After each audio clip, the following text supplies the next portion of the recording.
Le micro, pardon. Ah non. Oui, comme ça on m'entend.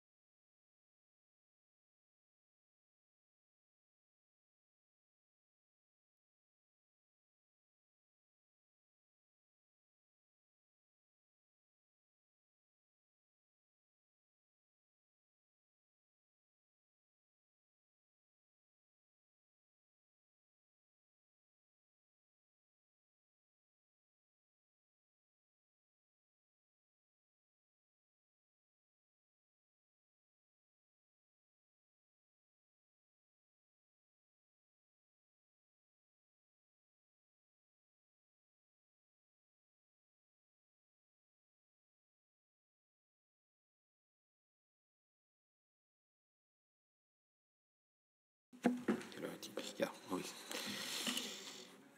Voilà, dus beste collega's, le 8 novembre de l'année dernière, délégation de la commission chargée des questions européennes des Cortes générales espagnoles est venue à Bruxelles en vue de procéder à un échange de vues avec ses collègues du comité d'avis fédéral chargé des questions européennes. Certains s'en souviennent sans doute. Vandaag hebben we het genoegen om het heer Alberto Anton Cortés te ontvangen, de ambassadeur van Spanje, die met ons van gedachten zal wisselen over de prioriteiten van het Spaanse voorzitterschap van de Raad van de Europese Unie tijdens het tweede semester van dit jaar. De traditie om de ambassadeur of ambassadrice van de lidstaat die het voorzitterschap van de Raad van de Europese Unie uitoefent uit te nodigen om het programma en de prioriteiten van het voorzitterschap voor te stellen, was de voorbije jaren enigszins verloren gegaan, maar is sinds vorig jaar hervat. Dit initiatief beantwoordt ook aan een vraag van de leden van het fédéral adviescomité. La présidence espagnole a établi 4 priorités pour son semestre: réindustrialiser l'Union européenne et garantir son autonomie stratégique ouverte, faire progresser la transition économique et l'adaptation environnementale, promouvoir une plus grande justice sociale et économique et enfin renforcer l'unité européenne. Op de 20 juni is het 18 maanden programma van de Raad opgesteld door voorzitterschappen Spanje, België en Hongarije. Le 30 juin et le 1er juillet dernier, la conférence pour commémorer la Journée internationale du parlementarisme a eu lieu à Léon. Cette réunion marquait le début de la dimension parlementaire de la présidence espagnole. Ik dank de ambassadeur om vandaag te krijgen van het Spaanse voorzitterschap toe te lichten, zodat de leden gerichte vragen kunnen stellen over de 4 hoofdthema's van het Spaanse voorzitterschap. Monsieur l'ambassadeur, la parole est à vous.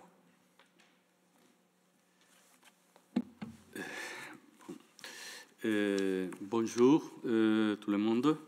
Goedemiddag. Good afternoon,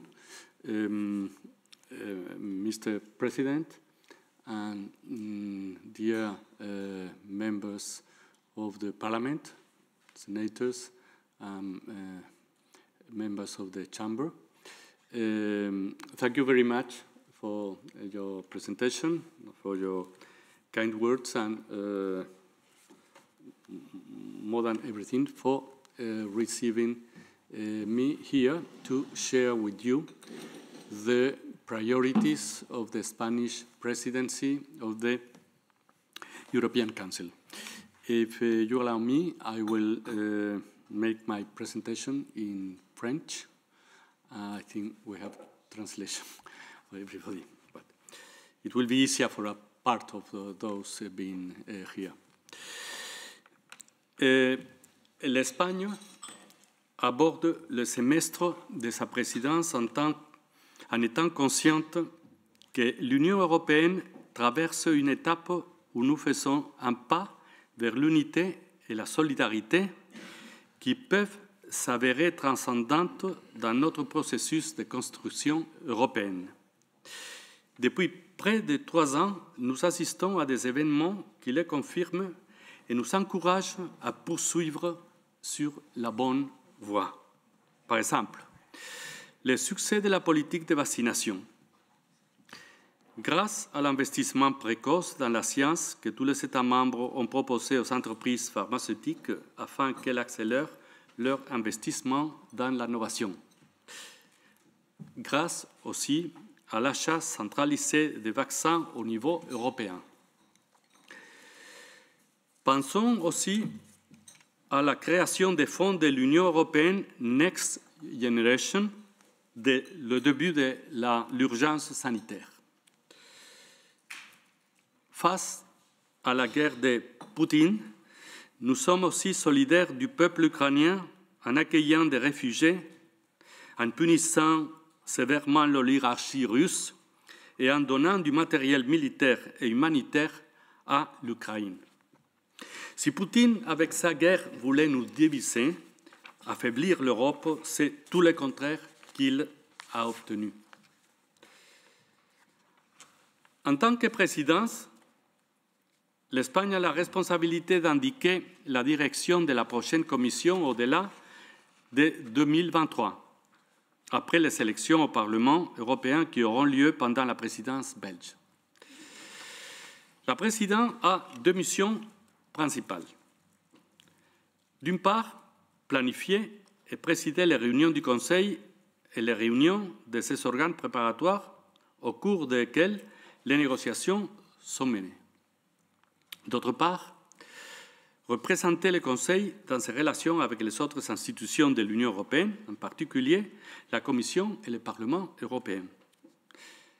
Sa tâche consiste à tenter de parvenir à un accord sur les dossiers législatifs par le biais des trilogues et des réunions de négociations informelles, en comprenant et en essayant de rapprocher les positions des partis. Ce travail est effectué en étroite collaboration avec la Commission européenne.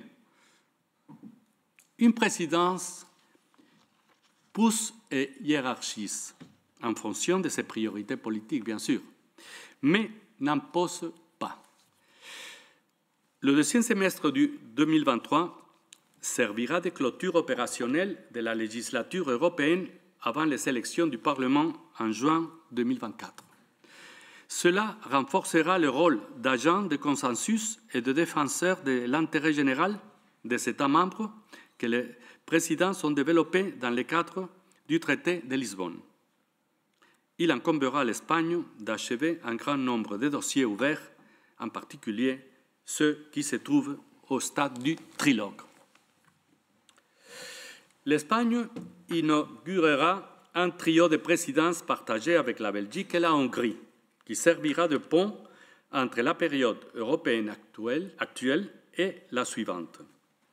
Par conséquent, la présidence espagnole pourra se projeter à plus long terme en proposant des pistes de réflexion qui influenceront certainement les travaux de la prochaine Commission. Le contexte international dans lequel l'Espagne assume sa présidence est volatile et complexe. En Ukraine, nous sommes très probablement confrontés à une longue guerre qui aura des conséquences profondes pour l'Europe et pour le monde. L'un des défis auxquels nous sommes confrontés dans l'avenir immédiat est de maintenir l'unité de l'UE. Pendant notre présidence, l'Espagne coordonnera les négociations sur une multitude de sujets pour le bien-être de nos sociétés, en supervisant des dizaines de dossiers qui finiront par devenir des lois et des mesures dans chacun de nos pays. Ce processus ne se fera pas en tournant les dos aux citoyens. La présidence espagnole sera guidée par un principe, la proximité. C'est pourquoi des réunions seront organisées sur l'ensemble du territoire. Il y aura au moins une réunion ministérielle dans chaque communauté autonome. Ça veut dire que c'est nos régions. Nous voulons que la présidence s'étende à l'ensemble du pays, en rapprochant l'Espagne à l'Europe et l'Europe à toute la diversité culturelle et géographique de l'Espagne, qui est le reflet de la meilleure Europe. Nous voulons défendre l'Europe des citoyens, celle qui répond à leurs besoins, à leurs demandes, celle qui offre des opportunités et qui répond aux défis des citoyens et de leur environnement. En bref, celle qui anticipe l'avenir.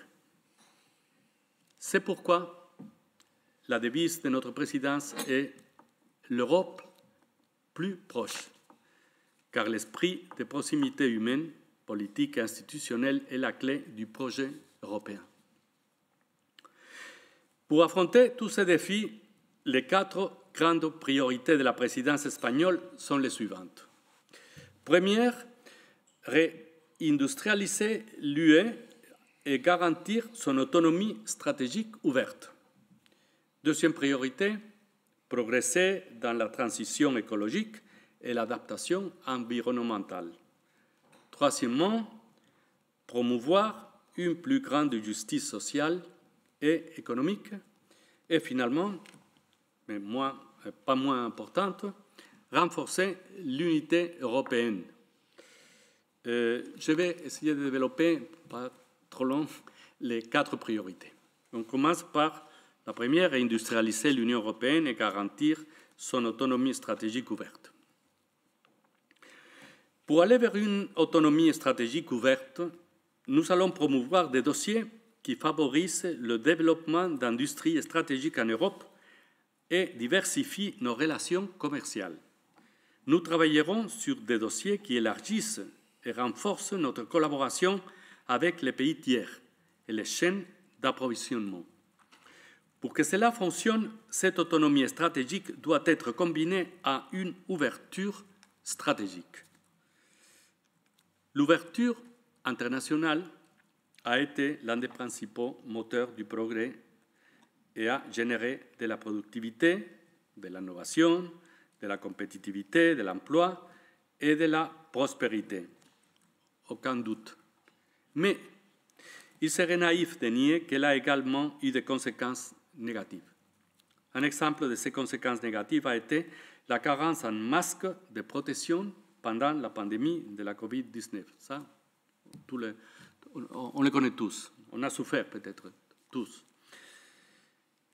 La cause principale de cette situation a été les processus de délocalisation qui nous ont fait perdre des industries dans des secteurs stratégiques et qui ont généré une dépendance excessive de notre continent vis-à-vis d'autres acteurs dans les domaines de la santé, de l'énergie, des technologies numériques et de l'alimentation. Nous considérons qu'il est nécessaire de promouvoir un cadre réglementaire qui associe les incitations au développement technologique et à l'innovation à la défense du modèle européen de protection des droits des utilisateurs. L'un des dossiers les plus importants dans le domaine de la collaboration avec nos partenaires les plus fiables est de l'autonomie stratégique et la loi sur les matières premières critiques, dont la présidence espagnole espère promouvoir les négociations en trilogue une fois que le Parlement européen aura voté sa position de négociation. Dans cet objectif, il sera essentiel de progresser dans des accords d'association avec les régions prioritaires, en particulier l'Amérique latine et les Caraïbes.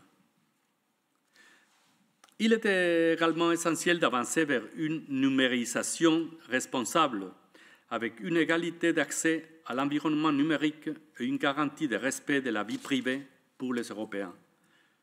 L'un des objectifs à cet égard sera de parvenir à un accord avec le Parlement européen sur le règlement de l'intelligence artificielle au cours de notre présidence. Enfin, l'autonomie stratégique implique également l'approfondissement de la politique de sécurité et de la défense commune. Ceci quant à la première priorité. Mais on passe à la deuxième priorité de notre présidence, qui est avancée dans la transition écologique et l'adaptation environnementale. L'Espagne considère l'adaptation au changement climatique qui s'est accéléré et intensifié ces dernières années comme un devoir et une obligation légale et morale. L'adaptation à ces défis est une opportunité de croissance et de progrès qui permettra de réduire les dépendances énergétiques de l'UE. Cette transition permettra de réduire considérablement les factures d'électricité, de diminuer les importations de combustibles fossiles et par conséquent de rendre les entreprises plus compétitives. Nous pensons que jusqu'à 1 million d'emplois peuvent être créés au cours de cette seule décennie grâce à la transition verte. L'Europe est à la pointe de la transition verte.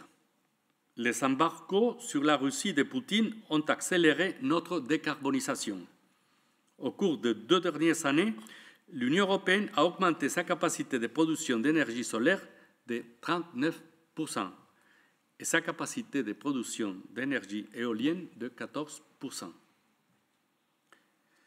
La présidence espagnole fera tout ce qui est en son pouvoir pour que cela continue, en faisant de la réforme du marché de l'électricité un objectif. Cette réforme doit se faire en collaboration avec les communautés locales et vise à réduire le prix de l'électricité et à améliorer la stabilité du système. Nous nous efforcerons de faire de l'Union une référence en matière de production d'énergie renouvelable, d'électrolyseurs, de robotique avancée, de biofertilisants et de bien d'autres innovations. Pour ce faire, le sommet UE-CELAC, qui pourrait faciliter l'importation des matériaux critiques pour les transitions numériques et écologiques, est d'une importance cruciale.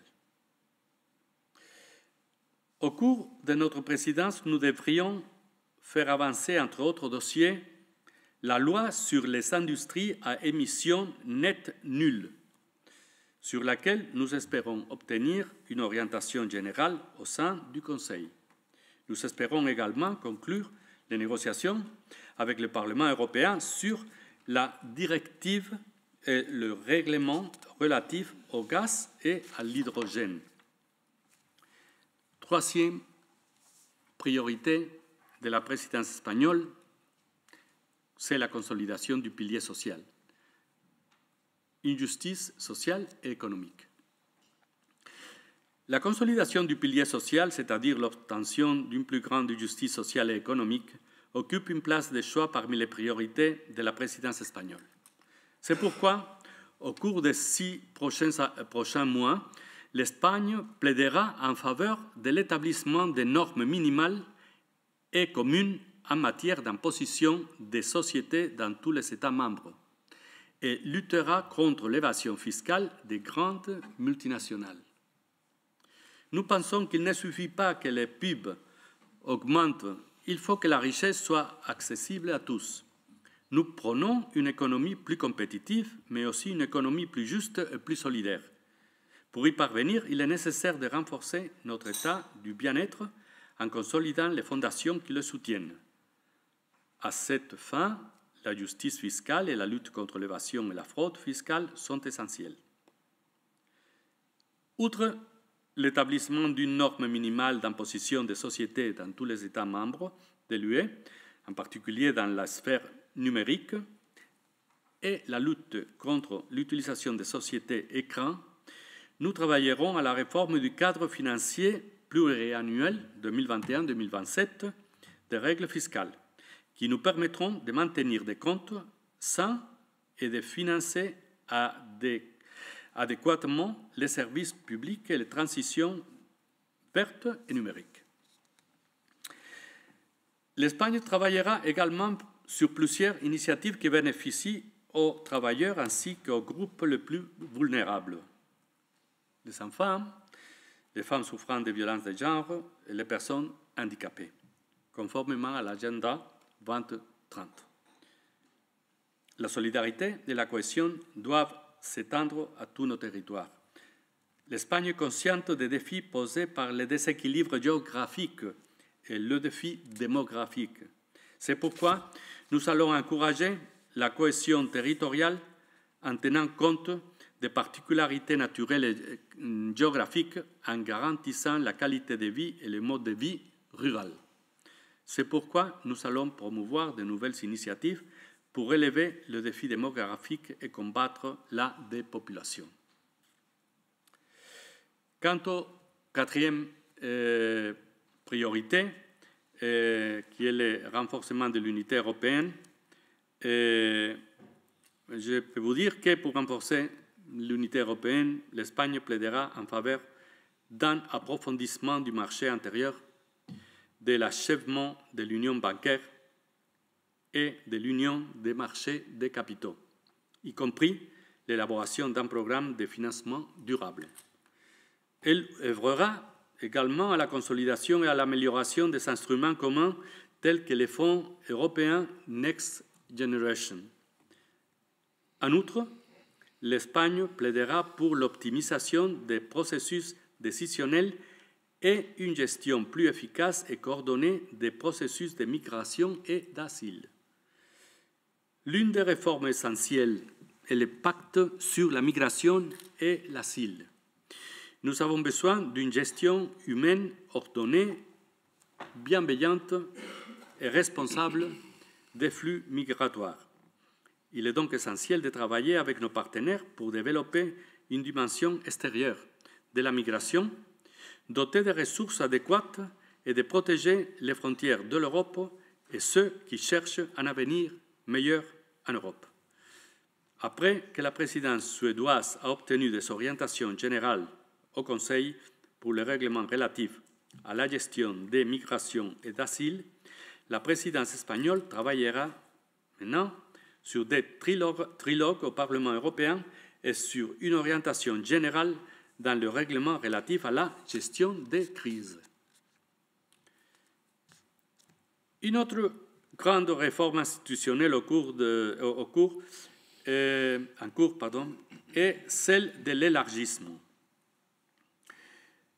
Nous ferons progresser le processus d'adhésion des pays candidats en reconnaissant les efforts réalisés par les Balkans occidentaux et en accompagnant les nouveaux candidats tels que l'Ukraine, la Moldavie et la Bosnie-Herzégovine en vue d'une ouverture rapide des négociations. La perspective d'une Union européenne composée par plus de 30 États membres exige également une réflexion plus approfondie sur les procédures de prise de décision dans l'Union européenne, afin de les rendre plus souples et plus efficaces, notamment en étendant le vote de la majorité qualifiée. Nous pensons que l'Union européenne doit rester unie si nous voulons qu'elle soit l'un des principaux architectes du nouvel ordre international. Bien sûr, la souveraineté des États membres doit être respectée à tout moment, mais ce n'est qu'en apprenant à penser et agir ensemble comme une seule force que nous parviendrons à relever les défis de notre époque. Nous continuerons à soutenir l'Ukraine et les autres pays qui nous entourent et qui souhaitent unir leur avenir à celui de l'Union. Les peuples d'Europe sont très différents, c'est vrai, mais en réalité, nous ne faisons qu'un seul peuple, avec des valeurs similaires et des aspirations communes. Bon, ces 4 priorités que j'ai essayé de développer un peu se concrétiseront dans les programmes de la présidence dans de nombreux événements qui se tiendront à Bruxelles et dans tous les pays. L'Espagne accueillera, pendant le semestre, 22 réunions ministérielles informelles dans tous les pays, plus de 400 événements techniques et culturels, ainsi qu'un Conseil européen informel qui se tiendra en octobre à la ville de Grenade. Nous organiserons également 3 sommets. Un sommet Union européenne, CELAC, visant à progresser sur les accords commerciaux, un paquet d'investissement Global Gateway et un mécanisme de dialogue institutionnel permanent. Ça aura lieu la semaine prochaine, lundi, mardi, 17-18 juillet. Mais aussi, on va organiser un sommet du voisinage sud et le troisième sommet de la communauté politique européenne.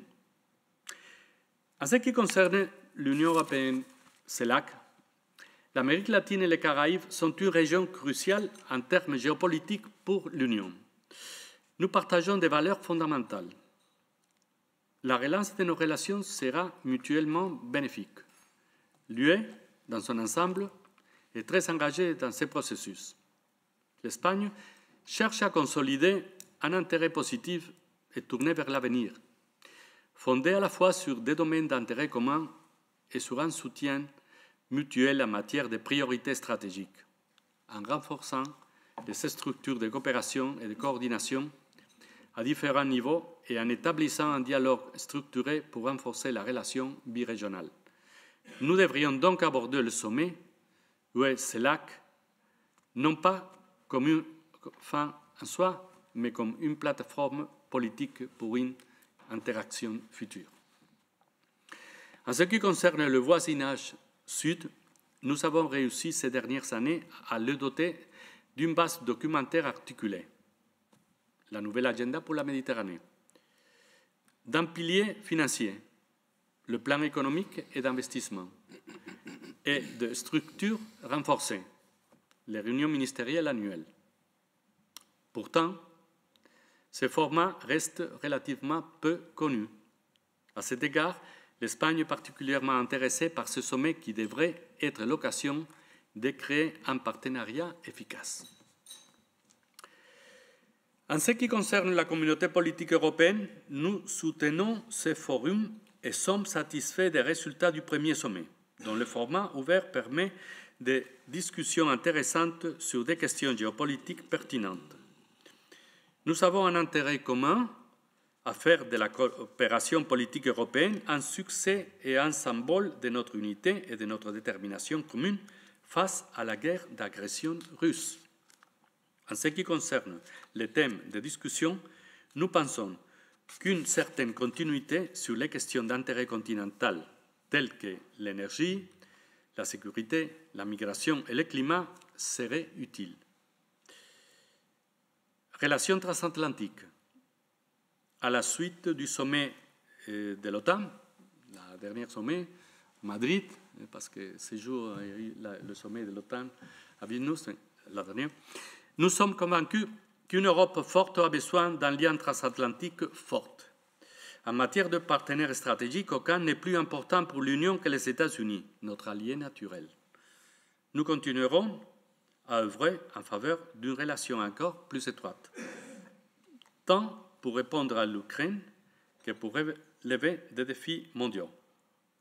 Finalement, seulement un petit mot sur le trio de présidences. Les futures présidences espagnoles, belges et hongroises, ainsi que le haut représentant, président du Conseil des affaires étrangères, ont préparé le programme de 10 mois du Conseil. Il est axé sur 5 points. Premier, développer notre base économique, le modèle européen pour l'avenir. Deuxièmement, protéger les citoyens et ses libertés. 3.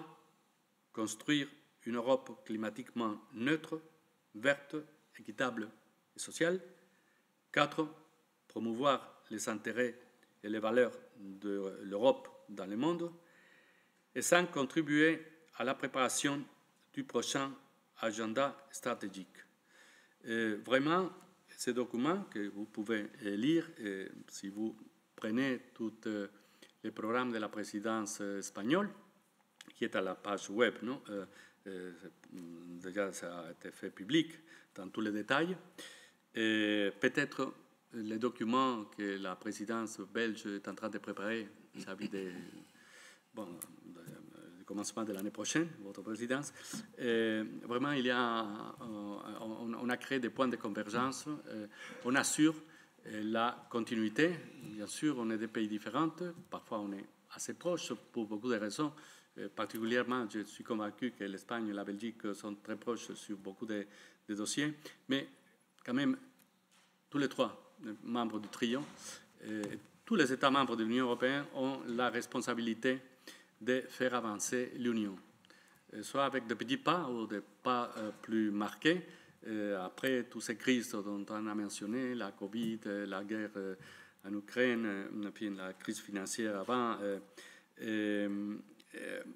on est dans une situation qu'il faudrait, parce que le monde a changé beaucoup, on devrait faire un pas très fort, très important.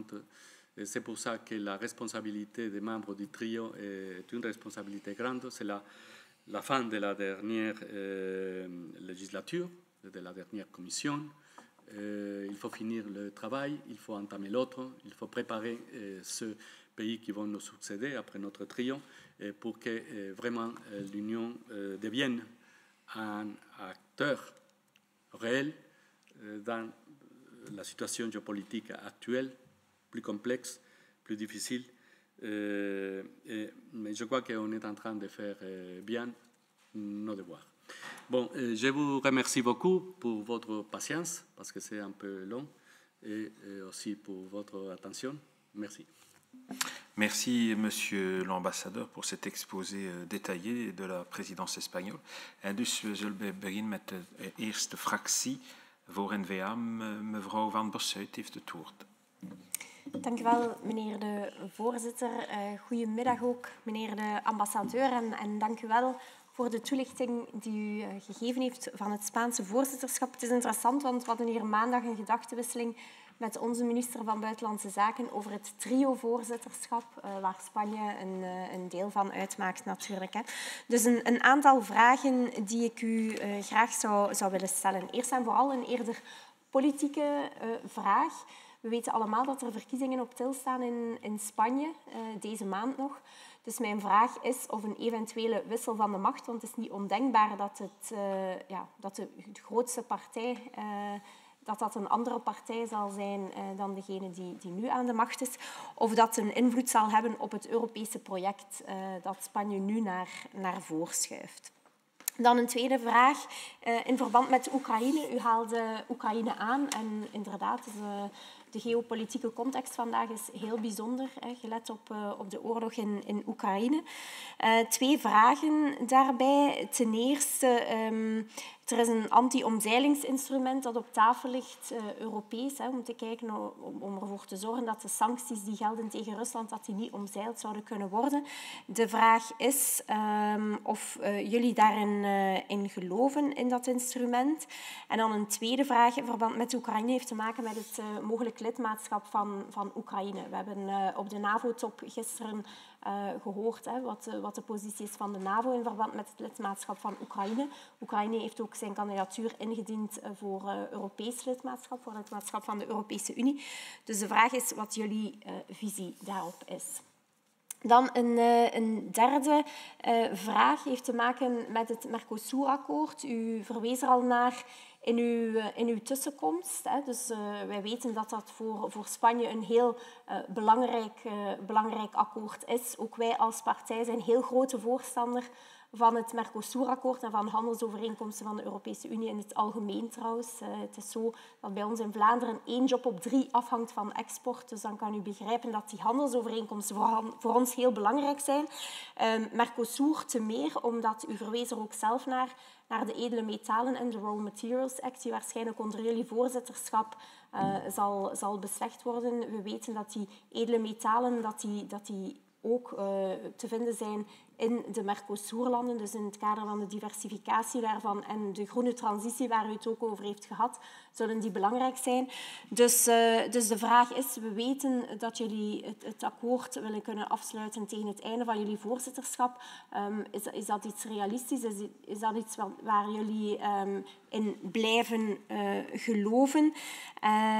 En dan daaraan gekoppeld, u kent misschien de situatie in ons land, daar is er momenteel nogal wat onenigheid rond het Mercosur-akkoord. Dus hoe kijken jullie er dan naar? Mochten die onderhandelingen onder jullie voorzitterschap niet afgerond kunnen worden, wat het vervolg van die discussie zal zijn. Dan wacht, want er zijn hier verschillende zaken. Ja, nog een belangrijke. Wij hebben gelezen dat jullie pleiten voor een meer gefederaliseerd Europa. Nu, een gefederaliseerd Europa, iedereen verstaat daar andere zaken onder. Dus zijn wij benieuwd naar wat jullie daar eigenlijk specifiek onder verstaan. Zijn er bepaalde institutionele of heel specifieke institutionele hervormingen bijvoorbeeld die jullie voor ogen hebben tijdens het voorzitterschap? En dan een laatste vraag en daarmee wil ik graag verwijzen naar een van de werven die minister Labib, onze minister van Buitenlandse Zaken, heeft naar voren geschoven die gelden voor het trio-voorzitterschap. En dat is het belang voor de democratische waarden en de rechtsstaat. Dat is een van de fundamenten waarop dat de Europese Unie is gebaseerd. En wat mij vooral opviel was dat minister Labib maandag zei die democratische waarden en de rechtsstaat niet alleen buiten de Europese Unie, maar ook binnen de Europese Unie, dus intern. En daar hebben wij toch wel wat vragen bij de manier waarop dat Spanje omgaat. U verwees zelf naar de regio's, dat er in elke regio iets zal georganiseerd worden. Dus ik veronderstel ook in Catalonië. We weten allemaal dat er een paar jaar geleden in Catalonië gebeurtenissen hebben plaatsgevonden waarbij de Spaanse politie op haar eigen burgers heeft geschoten, waarbij er Catalaanse politici die democratisch verkozen zijn, dat die in de gevangenis gezet zijn. Dat is eigenlijk ondenkbaar, denk ik dan, en toch niet te rijmen met de democratische waarden en de rechtsstaat waar de Europese Unie voor staat. Dus mijn vraag is, hoe rijmt u die zaken die jullie toch als trio naar voren schuiven voor het voorzitterschap, hoe rijmt u dat met de praktijken die we in Catalonië terugvinden? Dank u wel. Ik dank u. Poursuivre monsieur Cogolati pour Ecolo Groen. Merci beaucoup, Monsieur le Président. Merci aussi, Monsieur l'Ambassadeur, pour votre présence avec nous aujourd'hui. C'est un programme ambitieux et politiquement, en tout cas en grande partie, que nous pouvons rejoindre et saluer sur certains points. Et je dirais le premier, et c'est très symbolique aujourd'hui, puisque vous le savez, la loi sur la restauration de la nature vient justement de passer à une courte majorité, mais c'était quand même un vote sous haute tension aujourd'hui au Parlement européen à Strasbourg. Et heureusement, en quelque sorte, on peut dire, en tout cas à ce stade, que le Green Deal européen semble sauvé. Et en même temps, vous sentez bien politiquement la menace globale des conservatismes peser sur ce Green Deal européen. Ici, on parlait de conservation de la biodiversité, mais vous avez aussi parlé de l'enjeu climatique. Je voulais voir comment l'Espagne allait concrètement défendre ce programme de Green Deal pour la relance verte de l'Union européenne. Nous connaissons l'exemple de l'Espagne au niveau de la transition énergétique. Nous savons que l'Espagne aujourd'hui est un de ces rares pays européens qui peut servir de modèle en termes d'investissement à la fois dans les énergies renouvelables comme le solaire, l'éolien, mais aussi, vous en avez parlé, des électrolyses pour l'hydrogène vert. Et donc j'aimerais voir comment vous comptez implémenter ça au cours de votre présidence. J'ai notamment lu dans votre programme la mention d'une banque européenne d'hydrogène vert et puis aussi évidemment la réforme du marché européen de l'électricité. On en a beaucoup parlé durant la crise de l'énergie avec des prix qui étaient complètement astronomiques. Et c'est vrai que c'est une critique qu'on peut adresser à l'égard de cette organisation du marché de l'électricité au niveau européen, c'est que finalement ce sont ces unités marginales, et donc le plus souvent le gaz, qui déterminent la globalité du prix de l'électricité sur le marché européen, ce qui évidemment n'encourage pas vraiment des investissements verts qui, eux, peuvent être vertueux aussi sur le plan financier. Reconnaître aussi dans ce programme la mention d'une gestion humaine et solidaire des migrations. Je voudrais saluer ça parce qu'il y a une tendance, je trouve, au niveau de l'Union européenne et de cette Europe un peu qu'on pourrait qualifier de forteresse, d'avoir criminalisé à l'extrême, au cours des dernières années, des migrations et finalement des gens complètement innocents qui ne faisaient qu'essayer de trouver un refuge digne pour leur famille, pour leurs enfants, ici en Belgique ou ailleurs en Europe. Et donc je pense effectivement qu'aujourd'hui, il est temps de pouvoir admettre de manière assez claire que nous avons échoué quant à ces politiques d'asile et de migration, que nous avons transformé la mer Méditerranée en horrible cimetière à ciel ouvert, avec plus de morts en fait à nos frontières que par exemple à la frontière entre le Mexique et les États-Unis d'Amérique, et qu'il est vraiment urgent aujourd'hui d'ouvrir des voies sûres et légales pour permettre enfin ces migrations de manière digne, humaine et solidaire. Et puis, dernier point de détail, voir comment vous allez concrètement organiser le lien. Vous avez parlé du coup de ces liens entre les présidences espagnoles et belges de l'Union européenne, voir comment ça va s'organiser aussi sur le plan pratico-pratique. Mais encore une fois, merci beaucoup pour votre présence et nous nous réjouissons de coopérer avec nos collègues espagnols pour mettre en pratique aussi cet ambitieux programme. Je vous remercie. Voilà, merci Monsieur Cogolati. Monsieur Flao. Merci Monsieur le Président et Monsieur l'Ambassadeur. Tout d'abord, je dois vous prier de m'excuser pour mon arrivée tardive, mais comme Monsieur Lones, nous étions dans la réunion du bureau de cette Assemblée, nous étions en train d'aborder une question fondamentale pour l'avenir des pensionnés parlementaires. Ça a pris beaucoup de temps, et sans doute beaucoup plus de temps que toutes les problématiques européennes. Ceci étant dit, j'ai eu l'occasion de parcourir la note de vos priorités. J'ai eu aussi l'occasion d'être informé sur les priorités. Et comme ça a été dit tout à l'heure par Mme Van Bossuyt, on a eu début de cette semaine la présentation par notre ministre des Affaires étrangères du programme de la présidence belge qui succède à votre présidence et qui est sans doute, comme chez vous, sera ponctué par une élection, puisque nous aussi, nous aurons des élections en bout de présidence belge. Alors, je ne vais pas revenir sur ce qui a été dit, notamment par M. Cogolati, etc. Je voudrais simplement faire une remarque, deux remarques, de ce dont je suis assez étonné, de ce que dans le programme de la présidence espagnole, on ne parle pas de la relation de l'Europe avec l'Afrique. Ça, très honnêtement, j'ai fait la même remarque à notre ministre des Affaires étrangères. Je sais que la note a été concertée. Je peux comprendre qu'au niveau de la Hongrie, c'est peut-être pas sa préoccupation première, mais en tout cas, pour un pays comme l'Espagne, à la présidence européenne, est-ce qu'il n'y a pas là une opportunité, en lien avec la Belgique, de parler un peu plus de cette relation avec l'Afrique, pas uniquement en termes de migration et du contrôle de la migration, ou tout simplement de la définition de l'Europe forteresse ou de ce renforcement, mais simplement de voir qu'il y a des partenariats énormes qui peuvent être développés avec l'Afrique aujourd'hui, dans tous les domaines aussi sensibles que même le climat, le social, la solidarité, l'enseignement, qui doivent être, à mes yeux, aussi des priorités, et notamment des priorités d'un gouvernement qui, j'espère, pourra avoir sa vie prolongée après les élections d'inspiration socialiste. Ceci étant dit, l'autre élément, vous l'avez évoqué, il est tombé aujourd'hui un communiqué selon lequel l'Amérique latine repousse l'Ukraine de l'ordre du jour du sommet avec l'Union européenne.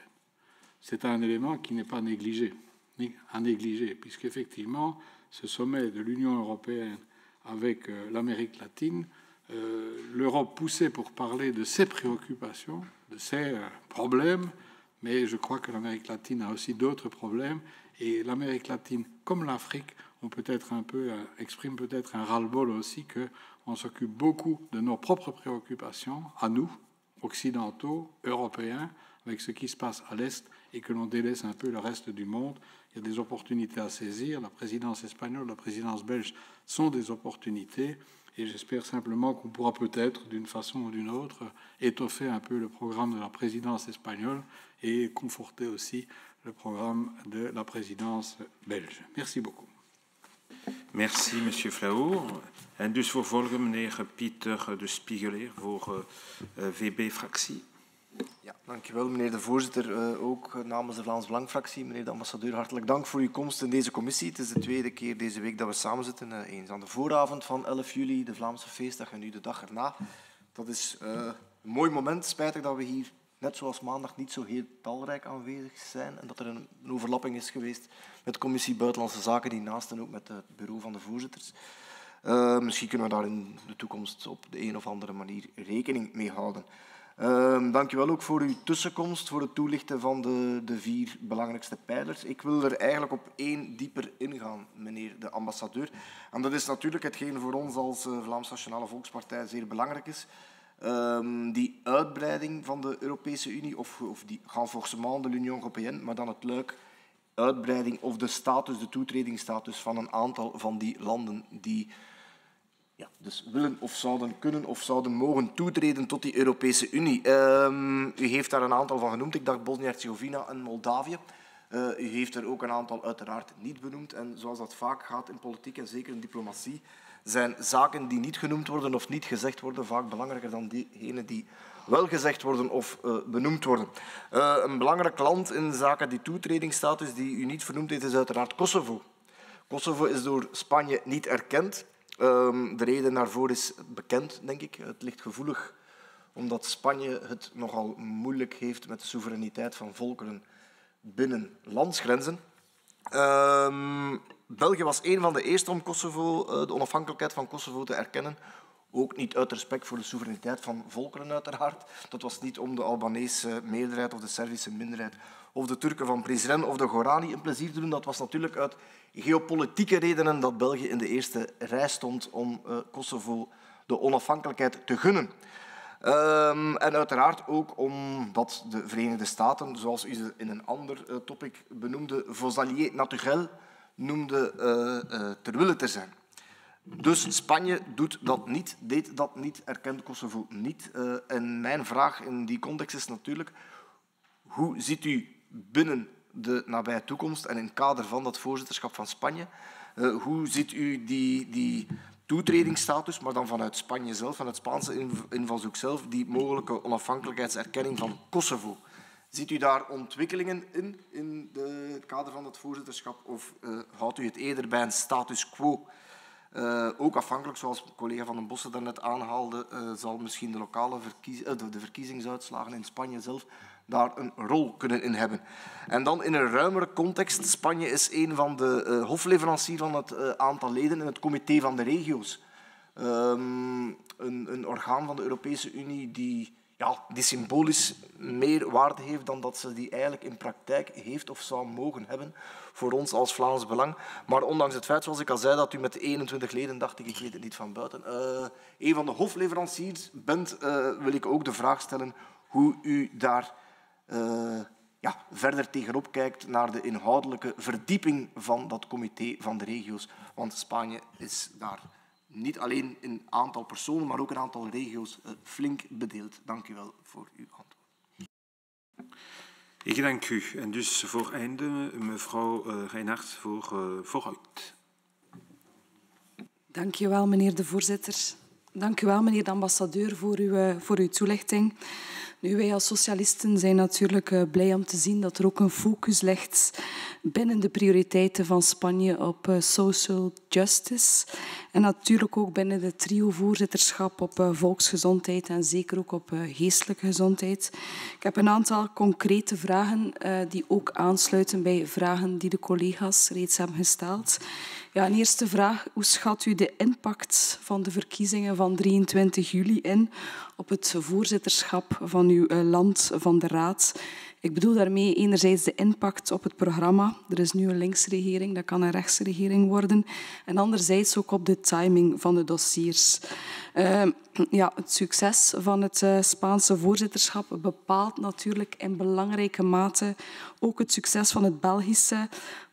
U hebt het ook zelf gezegd, met die Europese verkiezingen in het vooruitzicht moet er natuurlijk vooruitgang gemaakt worden in bepaalde dossiers. En als er geen vooruitgang is, dan dreigen die dossiers in het water te vallen. Er zijn toch nog een aantal zeer belangrijke dossiers op de plank, ook in triloog, waar wij naar uitkijken. Ik som ze even op, niet exhaustief. Eerst en vooral de Europese Natuurherstelwet. Ze is nu vandaag gered in het Europees Parlement. Minister van Leefmilieu heeft gezegd dat dat voor u een prioriteit is, een prioriteit van het Spaans voorzitterschap om daarover een akkoord te bereiken. Dus kan u die ambitie bevestigen en zal die ambitie er nog steeds zijn als er een andere regering aan de macht komt. Een tweede dossier, die ook wel zeer belangrijk is, waar we denk ik de afspraak met de geschiedenis eigenlijk niet mogen missen, is de Europese due diligence-wetgeving. Een derde, denk ik, de oprichting van de EU Ethics Body. En ten derde de anti-SLAPP-wetgeving. Dat is de wetgeving rond de strategic lawsuits against public participation. Dus ik wil dan u vragen, ja, welke ambitie heeft Spanje in deze dossiers? En kan u dat even toelichten? En dan een derde vraag. U hebt dat ook gezegd. Spanje ziet zichzelf als de uitgelezen voorzitter om tot een handelsakkoord te komen met Latijns-Amerikaanse landen, met de Mercosur. Brazilië heeft echter als reactie op de voorstellen van de Europese Commissie over het aanvullend protocol eigenlijk laten weten dat het geen aanvullende voorwaarden zal aanvaarden. Dus dat akkoord is eigenlijk momenteel dood. Dus mijn vraag is, ja, wat gaat Spanje dan zeer concreet ondernemen om toch misschien nog dat akkoord te kunnen afsluiten? In België is het zo dat we geen handelsakkoorden gaan aanvaarden als sociale en milieunormen niet bindend en afdwingbaar zijn. Als minister van Buitenlandse Zaken heeft dat ook nog eens herbevestigd. Dus ik vroeg me af hoe u daar naar kijkt. Ja, wat zijn de voorwaarden voor Spanje? Wat gaat u concreet ondernemen om dat terug dan op de rails te krijgen? En dan misschien tot slot de rechten van LGBTQI+ staan onder druk in heel Europa, ook en vooral in Hongarije, dat na België het voorzitterschap zal hebben van de Raad. Hoe kijkt Spanje daar naartoe? Zal u daar stappen rond ondernemen? Ook in uw land denk ik een niet zo evidente kwestie als Vox daar mogelijk aan de macht komt. Dus tot zover mijn vragen, meneer de voorzitter. Ik dank u. Meneer Lones heeft het woord. Dank u wel, meneer de voorzitter. Dank u wel ook voor uw presentatie. Ik heb 4 begrotingsvragen. Eén over de Resilience and Recovery Facility. En zeer specifiek over de financiering daarvan. Is de laatste weken en maanden in het nieuws gekomen. Het financieel fundament om dat te gaan financieren is onvoldoende sterk. En dus het debat leeft, moeten wij op zoek gaan naar extra financiering via een aparte Europese aanpak, of gaan we interen op de Europese begroting? Is een debat dat de komende maanden zeer fundamenteel zal zijn. Dus ik zou daar graag uw standpunt over hebben. Moeten we op zoek naar nieuwe coronabonds of iets in die term, of specifiek over de begroting? 2. We zitten volop in het kader van de Recovery and Resilience Facility. Zitten we volop in de fase van de eerste betalingsschijven. Voor België zelfs zeer letterlijk. Wat betekent dat je ook in een toetsingsmoment komt. Een aantal beloftes die gemaakt zijn door lidstaten moeten ook worden gecontroleerd door de Europese Commissie. En we weten dat zijdelings daar ook wel de Europese Raad daar zijn zeg in zal hebben. Ik wilde ook, dat is mijn tweede vraag aan u, om die middelen te kunnen krijgen vanuit het RRF, hebben die lidstaten dus hervormingen moeten beloven. Hoe strikt vindt u dat moet toegezien worden op de beloftes tot hervormingen die gemaakt zijn? Dat is de tweede vraag. 3. Daarop verder bouwend, de Europese Commissie heeft nieuwe voorstellen gedaan rond het Stabiliteits- en Groeipact, de beoordeling van de begrotingen van de lidstaten. Ook dat debat zal fundamenteel zijn tijdens uw voorzitterschap, mogelijk ook het Belgisch voorzitterschap dat daarna zal volgen. Centraal daarin staat diezelfde logica, budgettaire flexibiliteit voor hervormingen. Dus ook daar zou ik graag uw zicht hebben. Hoe fors staat u op de as hervormingen? Dat lidstaten beoordeeld moeten worden op effectieve daden. En dan vierde en laatste vraag gaat niet over RRF, maar over het MFF, over de Europese begroting zelf. Ook die onderhandelingen zijn volop opgestart. De volgende Europese begroting over een termijn van 7 jaar zal ook tijdens uw voorzitterschap heel wat aandacht vragen. Ik heb daar 1 concrete vraag. Hoe vindt u dat... ik wil geen detailcijfers horen, maar wel een principiële vraag. Vindt u dat er extra focus zou moeten komen op nieuwe beleidsdomeinen, rond onderzoek en ontwikkeling, rond veiligheid, rond migratie, en minder op een aantal meer traditionele Europese beleidssectoren? Ik denk aan het cohesiebeleid. Dus denkt u dat er een shift in het Europees budget noodzakelijk is? Dank u wel. Ik dank u. Voilà, le temps est venu de passer la parole à Monsieur l'ambassadeur pour lui proposer de répondre à ces nombreuses questions.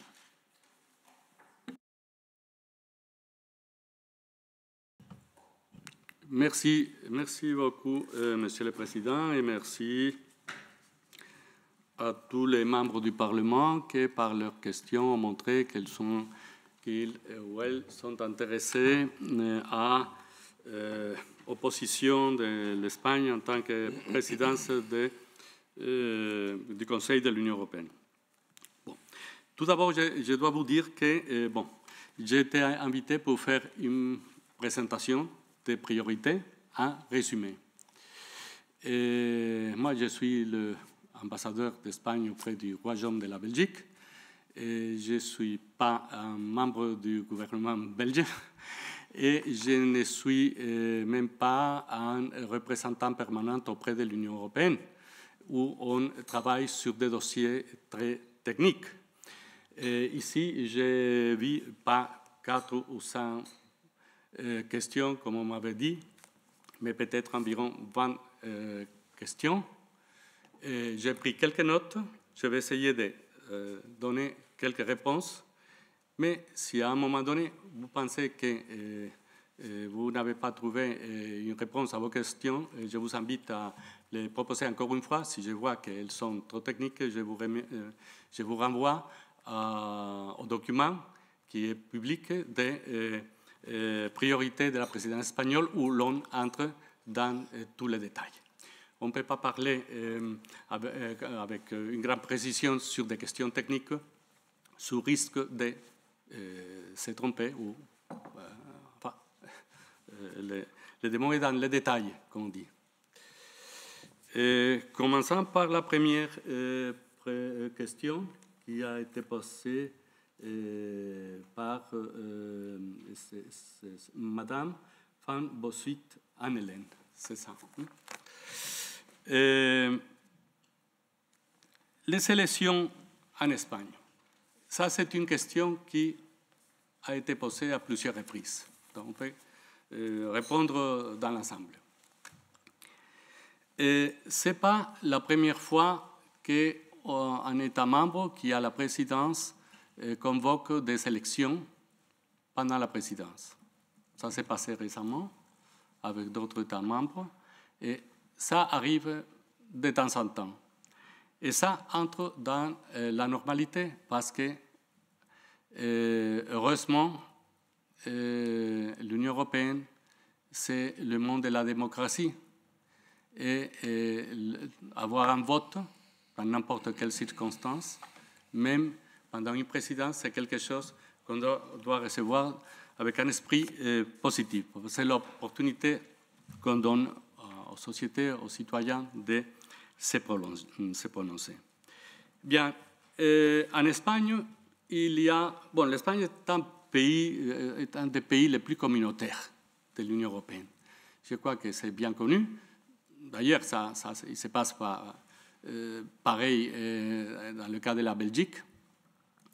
Et ça implique que dans la société espagnole et parmi les forces politiques présentes au Parlement, il y a un consensus assez important, assez large sur les objectifs dans l'Union européenne. On a une gratitude vis-à-vis de l'Union européenne qui nous a aidé à nous développer au cours des dernières décennies, à faire du progrès. Donc, on contribue de façon très honnête à la construction de l'Union européenne. Et donc, on s'est préparé bien, on a préparé très bien, le gouvernement actuel a préparé très bien la présidence espagnole, mais l'a fait en contact avec les autres forces politiques, avec la société civile, avec les communautés autonomes. Ça a été une préparation très, très ouverte et très participative. Donc, je peux imaginer que ce programme va se développer. Comme je vous ai dit, la présidence peut impulser quelques dossiers, reçoit déjà quelques dossiers qu'il faut continuer. Donc, il y a des lignes qui sont bien marquées par les institutions elles-mêmes.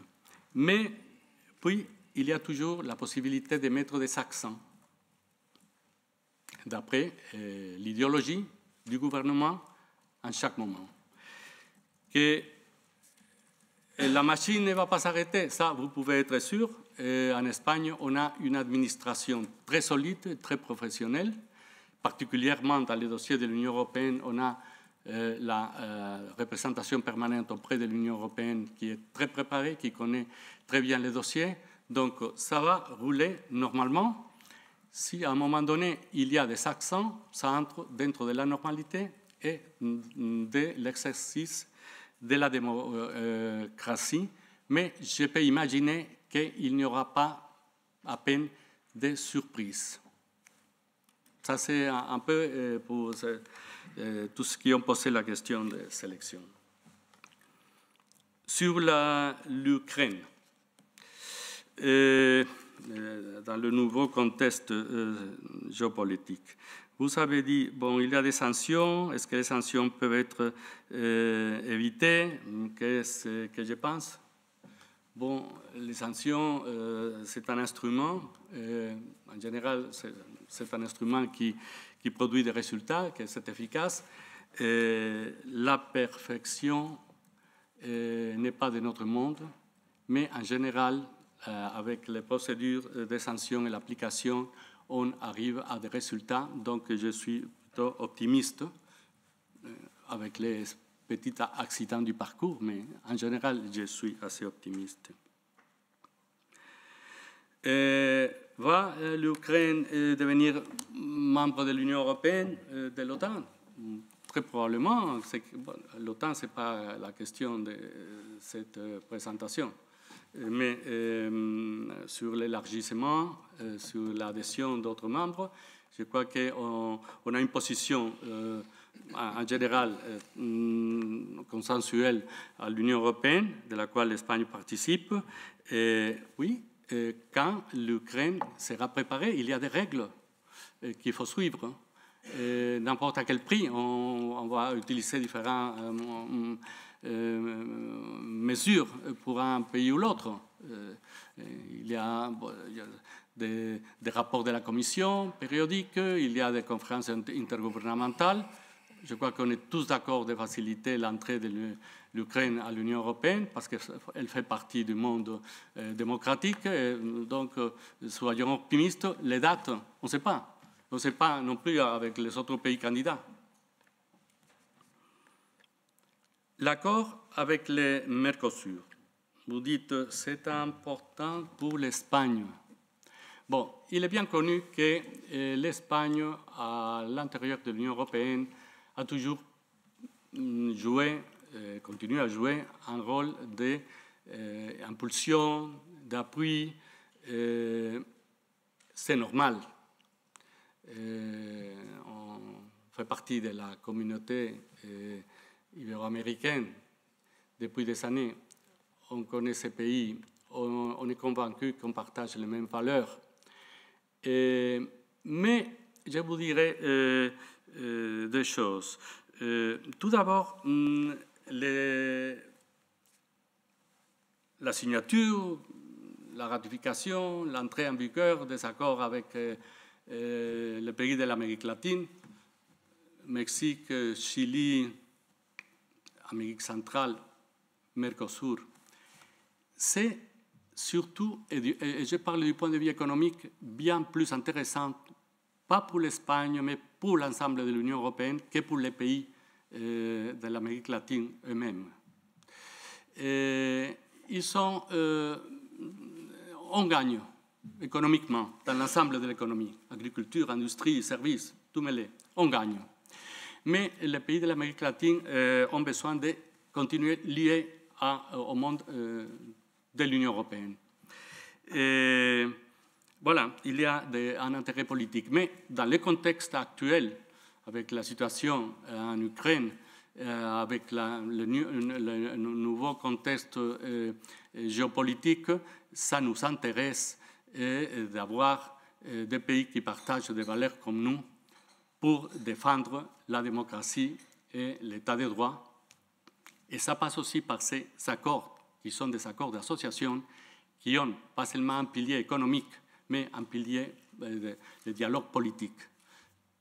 Et on est très content que le sommet entre l'Union européenne et CELAC se tienne à Bruxelles, pas à Madrid. Je me rappelle du sommet 2002, c'est le sommet de Madrid. Moi, j'avais préparé ce sommet très directement. J'étais à la représentation permanente d'Espagne. Je connais bien. Mais cette fois-ci, c'est à Bruxelles et c'est très intéressant parce qu'il faut convaincre le reste des États membres que l'intérêt, c'est un intérêt européen. Qu'est-ce qui va se passer? Parce qu'il y a quelqu'un qui a posé aussi la question, qu'est-ce qui va se passer?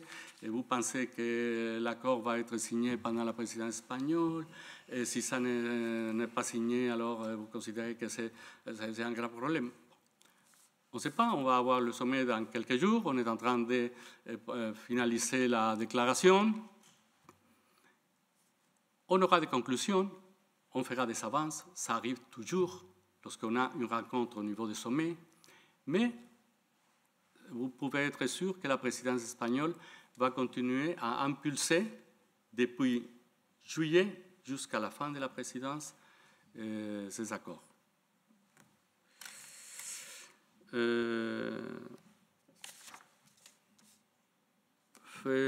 Fédéraliser, réforme des institutions. Je ne sais pas si la question s'adressait à la réforme des les règles électorales pour les élections au Parlement européen. Évidemment, il y a un débat qui est dans le Conseil, au Parlement, la Commission. L'Espagne est pour une union chaque fois plus démocratique et tout ce qui entraîne une plus grande participation des citoyens dans les affaires de l'Union européenne, qui se sentent plus près au programme des candidats au poste de membres du Parlement européen, ça ira bien. Ça, c'est dans la ligne qui défend l'Espagne. Si vous parlez de la participation des régions dans le programme pour la présidence, pour fixer les priorités d'une présidence, je crois qu'en Espagne, on a fait un exercice vraiment exemplaire parce qu'on a des instances, on a un conseil où les communautés autonomes se réunissent avec les gouvernements pour définir les priorités. Il y a eu des réunions pendant 2 mois avant le début de la présidence. Il y a eu une position présentée par l'ensemble des communautés autonomes espagnoles au comité des régions depuis quelques mois. Donc, si vous vous référez à cet aspect, ça c'est ma réponse. Quant aux valeurs démocratiques, État de droit, valeurs essentielles pour l'Union européenne,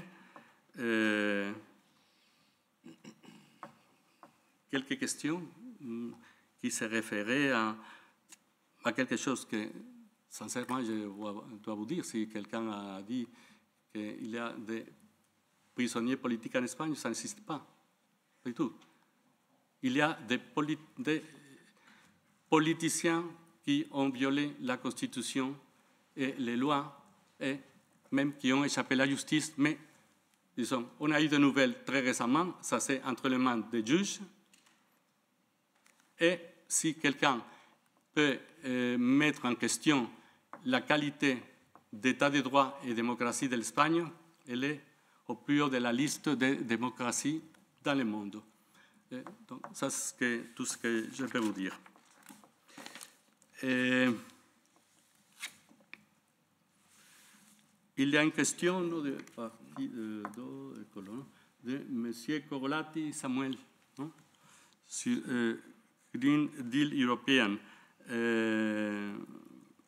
S'il y a des menaces, s'il y a un changement de gouvernement en Espagne après les élections, Je crois que dans la société et la classe politique espagnole, il y a une grande sensibilité pour l'écologie, pour la défense de l'environnement.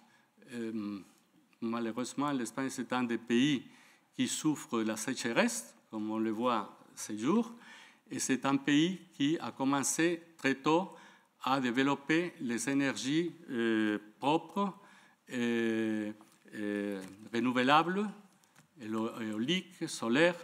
Dans notre programme pour la présidence, ça c'est un point fort, et je crois que c'est un point de convergence entre l'ensemble des forces politiques. Je ne crois pas, après les élections, je crois que ce soit le résultat, qu'on va faire un pas en arrière. Nous nous considérons en tant que pays à l'avant-garde de la lutte contre la dégradation de l'environnement. L'Espagne est à l'origine de la réforme du marché européen de l'électricité. J'ai déjà vous donné quelques chiffres, quelques données sur les conséquences, pas seulement pour la préservation de l'environnement, mais aussi pour la vie des citoyens, les coûts de vie, les prix, etc., du marché européen de l'électricité.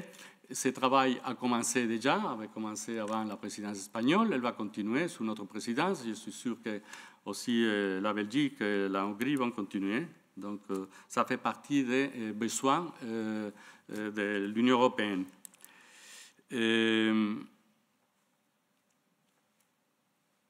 Bon, on a parlé de... c'était tous ces chapitres, non, où l'on combine la justice sociale, économique et la protection de l'environnement. Ça fait partie de notre programme. Ça fera partie des programmes de n'importe quel gouvernement en Espagne.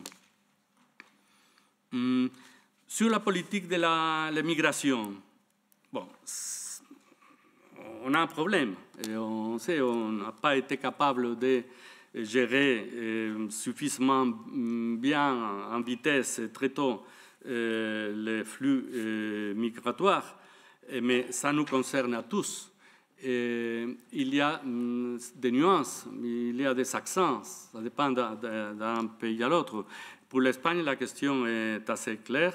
Il faut traiter ces problèmes de façon intégrale, mais il faut aussi souligner l'aspect extérieur.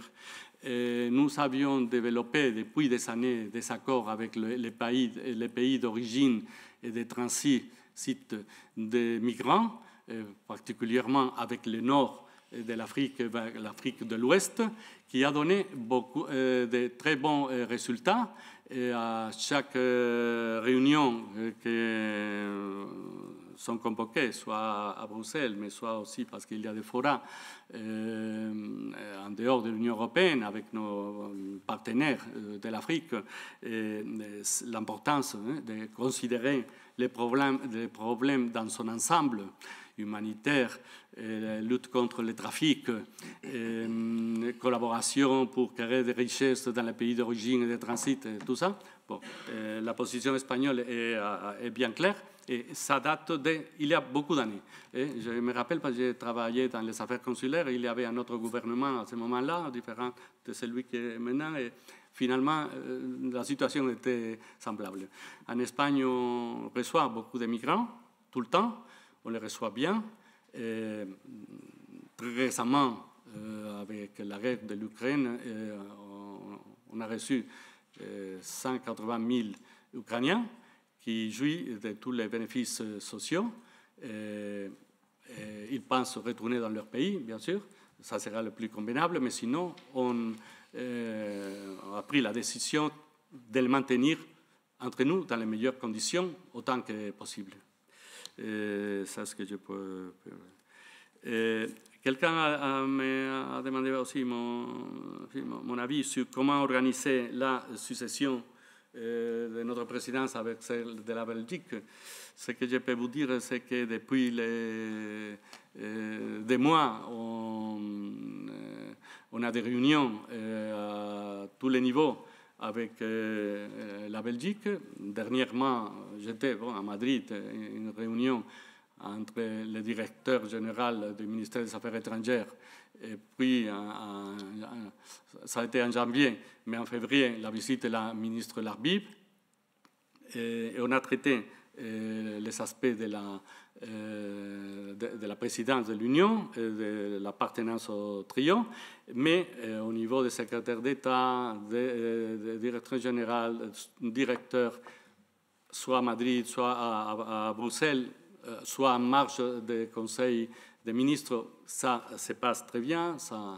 Il y a une entente très bonne.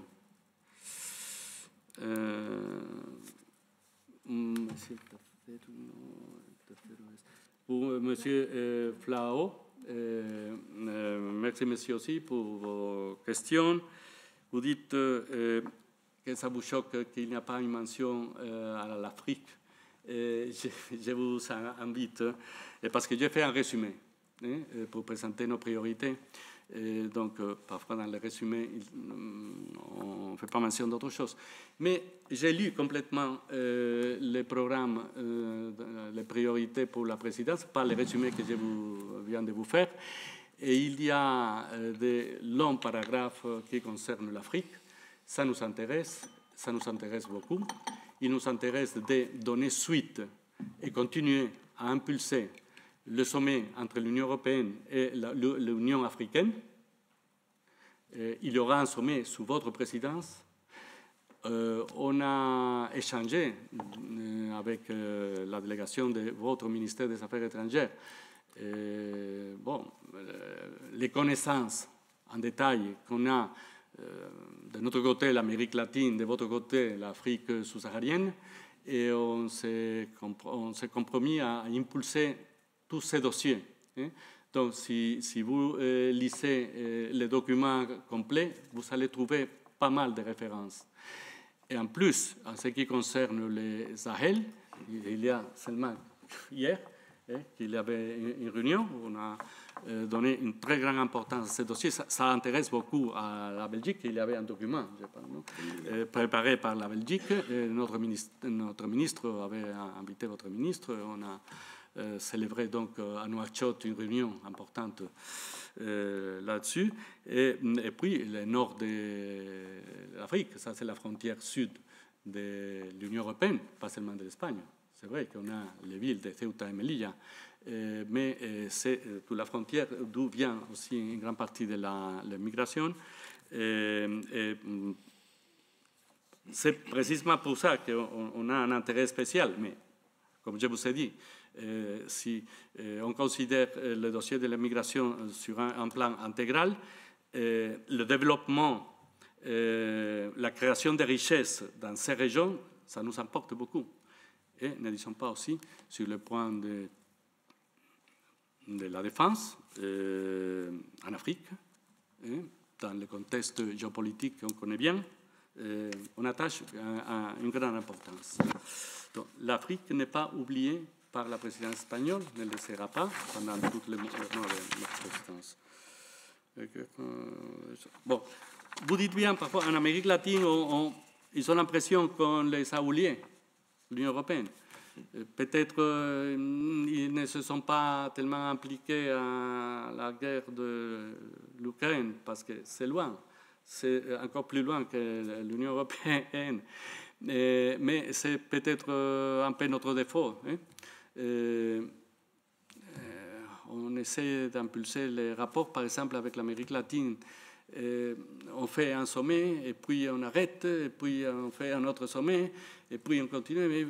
Mais l'idée est plus importante, bon, bien que c'est important d'arriver à des accords, signatures, des accords avec ces pays, mais c'est aussi important d'établir, d'être capable de fixer un système qui donne continuité au dialogue politique avec la région. Je me rappelle, il y a beaucoup d'années, comme je vous dis, quand on préparait le sommet en 2002, que parfois des instances, des institutions européennes disaient qu'il y a trop de sommets, qu'on ne peut pas faire ces rencontres. Bon, je me disais, mais l'Union européenne est suffisamment grande et forte comme pour être capable d'organiser des sommets ou des réunions ministérielles, des réunions de haut niveau avec différentes régions. On pourrait faire tout en même temps.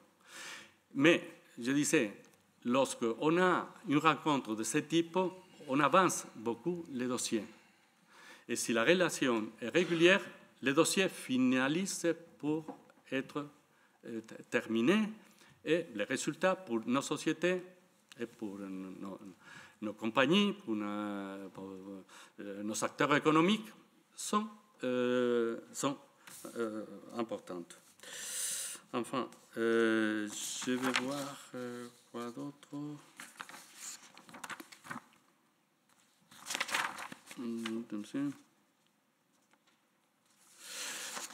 Pour la... Je vais vous dire... C'était... Attendez un moment. C'était... l'élargissement. Non?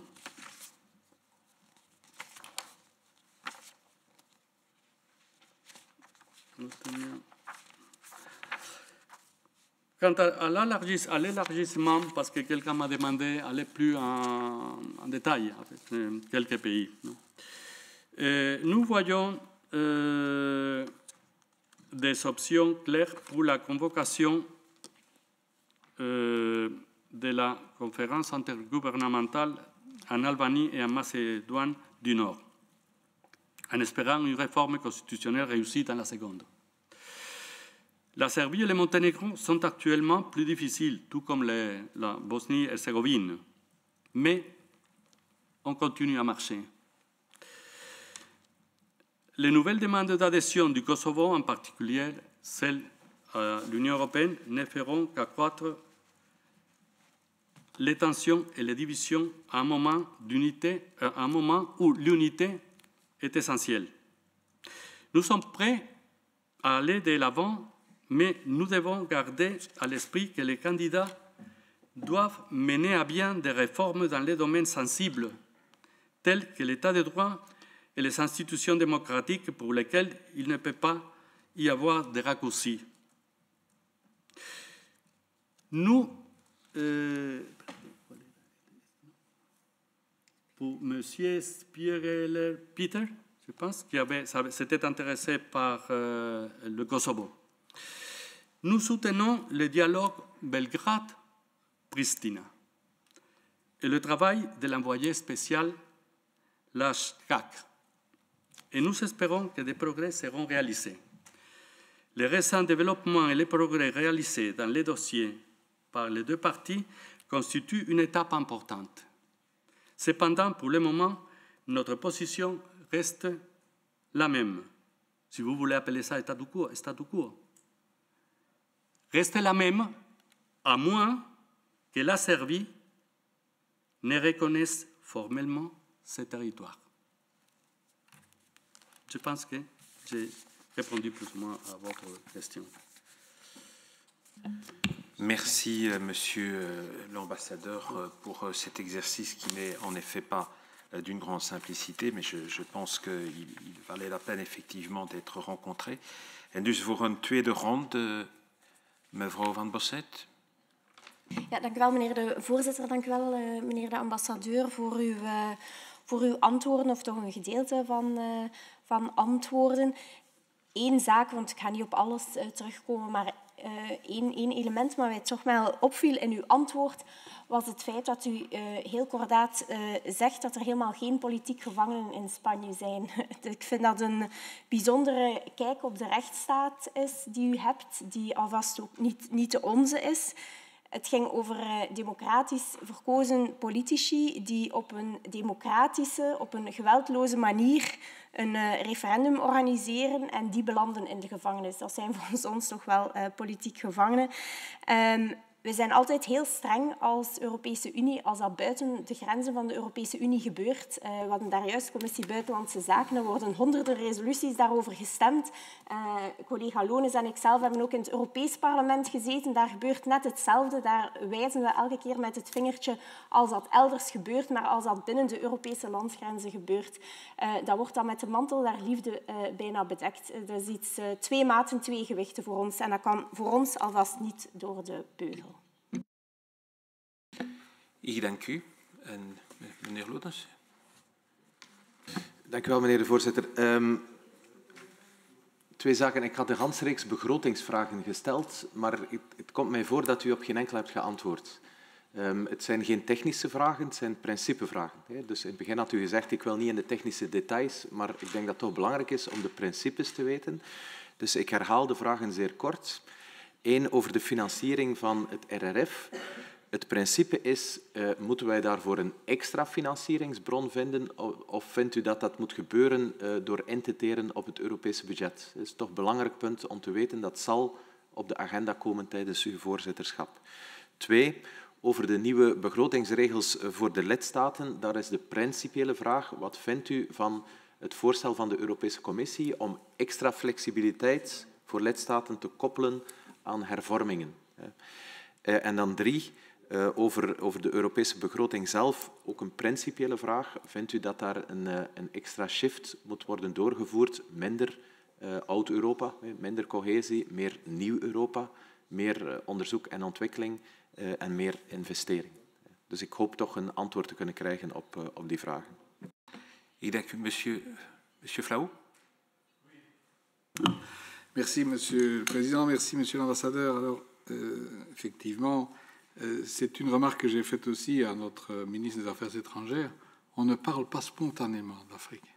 Il faut poser une question pour qu'on revienne et pour en parler plus en détail et plus profondément. Je vous en remercie. L'autre élément que je constate, c'est que chaque fois que l'on parle, qu'un Européen parle de l'Afrique aujourd'hui, c'est toujours au détour du problème de la migration. Et ça, il y a d'autres choses à faire que de parler de la migration, parce que finalement, une partie, je suis persuadé que notre avenir dans tous les secteurs, il dépend de notre relation nord-sud, sud-nord, et du renforcement de cette relation qui a été distendue. Vous avez parlé du Sahel, etc.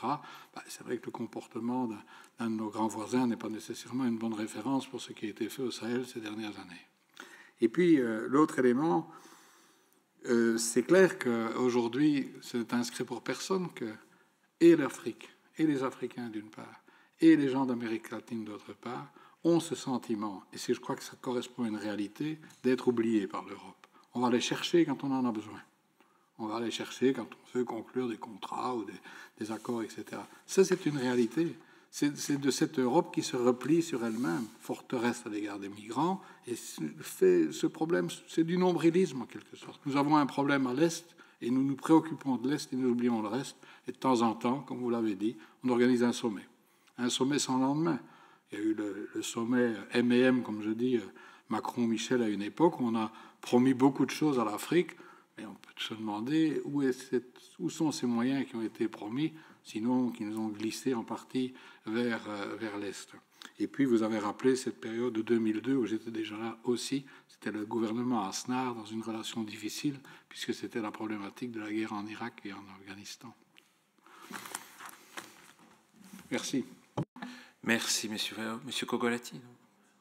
Dus meneer De Spiegeler? Nee, dank u. Nee, dank u. Mevrouw Reinhardt? Nee. Voilà, je propose que s'il y a encore d'autres éléments à fournir, ils soient fournis par écrit. Et donc, je me permets, au nom du comité d'avis, de remercier monsieur l'ambassadeur. Encore un Antoine, une réponse? Oui, merci, Monsieur le Président. Je suis prêt à donner réponse en détail à votre question. Si vous me posez par écrit la question, je vais voir tous les éléments, mais en général. À cause de la Covid, par exemple, non? Maintenant, à cause de la guerre en Ukraine, parce qu'on partage qu'il faut, il a fallu lutter contre la pandémie. Il a fallu faire face aux problèmes soufferts par les pays, la crise économique par conséquence de la pandémie. Et puis la guerre en Ukraine, on est tous d'accord qu'il faut aider l'Ukraine pendant le temps qu'il soit nécessaire. Ça coûte cher. Donc on doit être en disposition d'augmenter nos ressources budgétaires. Et il y a une prévision pour 6 ans, mais il y a l'évaluation à mi-terme. Donc ça c'est un débat. Ça, c'est un débat qui va avoir lieu et il y aura les nuances des uns et des autres, mais ce qui est clair, c'est qu'il faudra penser à donner plus de ressources.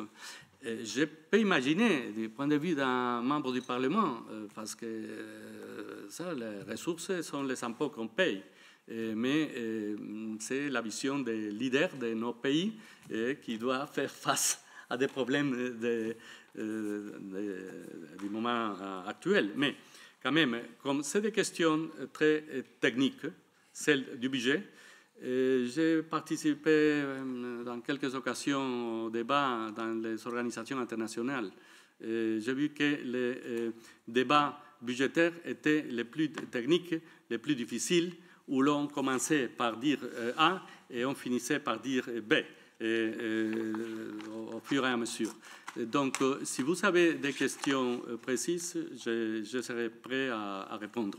Et puis, en général, ça c'est un commentaire général, pour ce type de visites au Parlement pour présenter les priorités.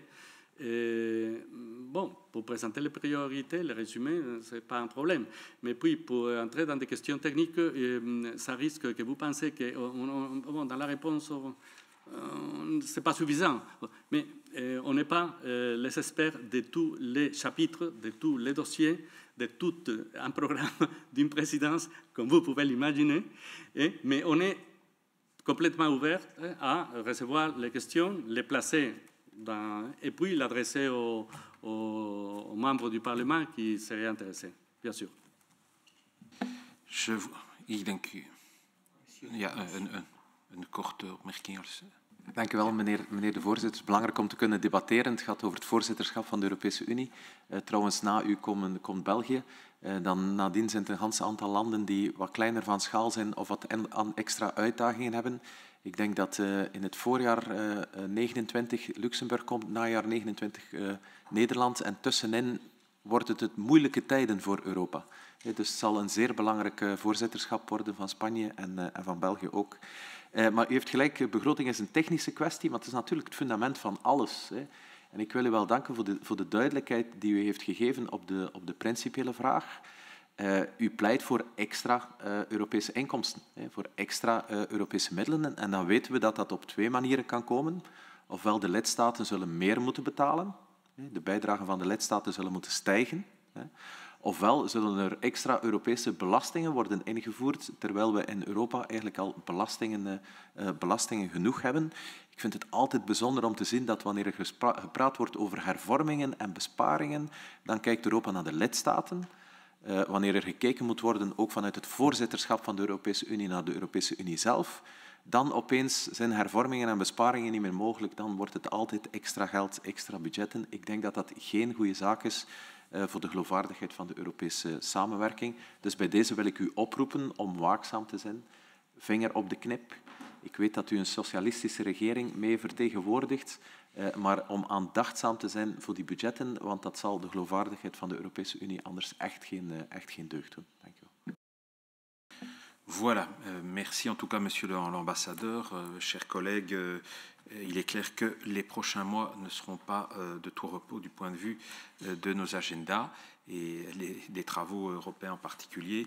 Je vous souhaite à toutes et tous de bonnes vacances, puisque c'est notre dernier comité d'avis. We voorzien de volgende vergadering om september, denk ik. Et donc, merci à tous, merci Monsieur l'ambassadeur. Bonne soirée, goedenavond aan iedereen.